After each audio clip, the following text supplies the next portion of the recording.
ধন্যবাদ জানাব মেহরুন্নেসা বেগম।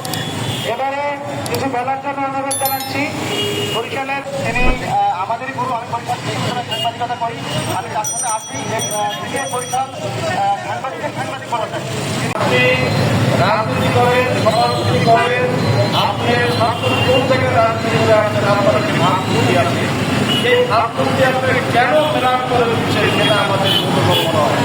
আমি আশা করব এখনো সময় আছে, যারা আপনার বড় সাহেবের সাথে আপনি কথা বলুন, সাংবাদিকদের সাথে কথা বলুন এবং আপনি এই মামলাকে প্রত্যাহার করে নেন। যদি না নেন তাহলে সাংবাদিকবৃন্দ বৃহত্তর কর্মসূচি দিয়ে এটা প্রতিবাদ করবে। এটা রেজাল্ট আপনার জন্য ভালো হয়ে কিন্তু আসবে আমি মনে করি না। আমি আপনার অভিভাবক হিসাবে এইভাবে কথা আমি বলতে চাই যে ভবিষ্যতে যেন আপনার কোনো পত্রিকার হেডে এই দখলবাদ এবং সন্ত্রাস এবং চাঁদাবাজির কোনো ঘটনার সাথে আপনি নিজে জড়িত না হন এবং এই কাজে আপনার জড়িত থাকবেন না, এটা আপনার আজকে যারা এখানে উপস্থিত রয়েছেন আমরা আহ্বান করছি, যেহেতু আপনারা কিছু সাংবাদিক কিন্তু এখানে এইভাবে স্বতঃস্ফূর্ত সারা রাখছেন, তাহলে এটা আমাদের পক্ষে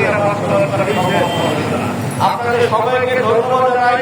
আমরা এখন আমার সিনিয়র সাংবাদিকদেরকে নিয়ে আমরা মাননীয় প্রধান উপদেষ্টা জনাব ডক্টর মোহাম্মদ ইউনূসের কাছে জেলা প্রশাসনের পরিষদের মাধ্যমে আমরা তার কাছে একটি স্মারক দেব এবং সেই স্মারকের পরে আমাদের আমরা এই প্রোগ্রামে করে সকলে মিলে এখান থেকে নিতে আমরা জেলা প্রশাসনের দপ্তরে আমরা চলে যাব।